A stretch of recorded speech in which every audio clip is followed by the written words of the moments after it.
ये कहानी है करीबन 1 साल पहले, जब अभय 12वीं क्लास से पास हुआ था और वो अपने घर से अपनी नानी के घर एक ट्रेन से जाने वाला था। और तभी उसके साथ कुछ ऐसी घटनाएं हुई जो हम आपको बताएंगे तो शायद आपसे यकीन ना करो, या फिर कुछ ऐसी घटनाएं जिसे सुनकर आप भी ये कहोगे कि ये घटनाएं बिल्कुल भी सच नहीं हो सकती।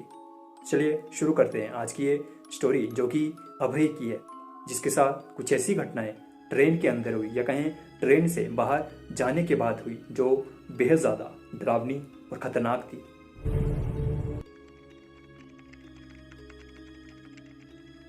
अभय का ये कहना था कि जब उसके एग्ज़ाम पूरी तरह ख़त्म हो गए तो उसके घर वालों का ये कहना था कि उसे अपने नानी के घर जाना चाहिए, लेकिन वो बिल्कुल भी नहीं जाना चाहता था क्योंकि उनके घर काफ़ी पहाड़ी इलाकों पर है, जिस वजह से वो वहाँ जाना नहीं चाहता। लेकिन वो ये सोचता है कि शायद उसे वहाँ से घूमने के लिए कहीं भी जाना पड़ सकता है, इसलिए वो चलने के लिए तैयार हो जाता है। लेकिन वो ये कहता है कि वो अकेला वहाँ पर नहीं जाएगा, इसलिए वो अपने दोस्त या कहें उसके ही रिश्तेदार के किसी लड़के को अपने साथ लेकर जाता है ताकि उसे साथ में कोई कंपनी मिले।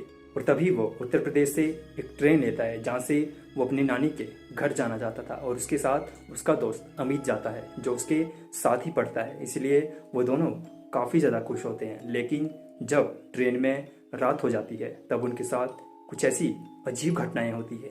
सुबह तो सब ठीक रहता है, लेकिन जब रात होती है तो वो ऐसा देखते हैं कि उनकी ट्रेन में कुछ अजीब से लोग चढ़ते हैं जिन्होंने अपने सर ढके हुए थे, और उनके साथ 2 लोग मास्क वाले थे। वो करीबन 4 लोग थे। देखकर मुझे काफ़ी शक भी हुआ और मेरे दोस्त का ये कहना था कि उन्हें सीट बदलनी चाहिए, लेकिन मैं मना कर देता हूँ। और उसके बाद जब रात होती है तब वो घटना हमारे साथ होती है जो कि बिल्कुल हमारी नज़रों के सामने थी।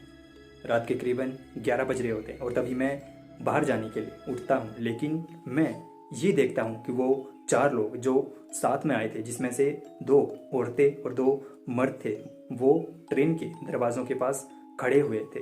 और जब मैंने बाहर देखा तो मुझे वहाँ पर कुछ भी नज़र नहीं आया जिसे वो देख रहे हों, लेकिन मुझे ऐसा लगा कि शायद इनके पास सीट नहीं है, इसलिए वो वहाँ पे खड़े हुए थे। लेकिन ऐसा बिल्कुल भी नहीं था क्योंकि हमारी ट्रेन में पूरी सीटें खाली पड़ी थी, क्योंकि जहाँ पर हम जाने वाले थे वो एक पहाड़ी इलाका है, इसलिए वहाँ पर ज़्यादातर लोग ट्रेन से नहीं जाते।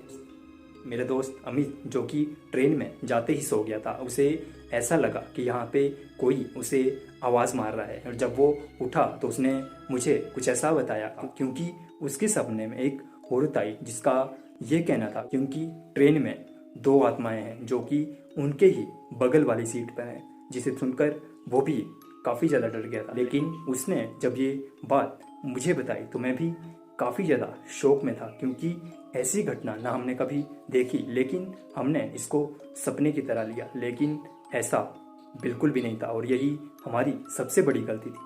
और जब हमने बगल वाली सीट पर देखा तो वहाँ पर वही 4 लोग बैठे थे जो कि साथ में उस ट्रेन में बैठे थे।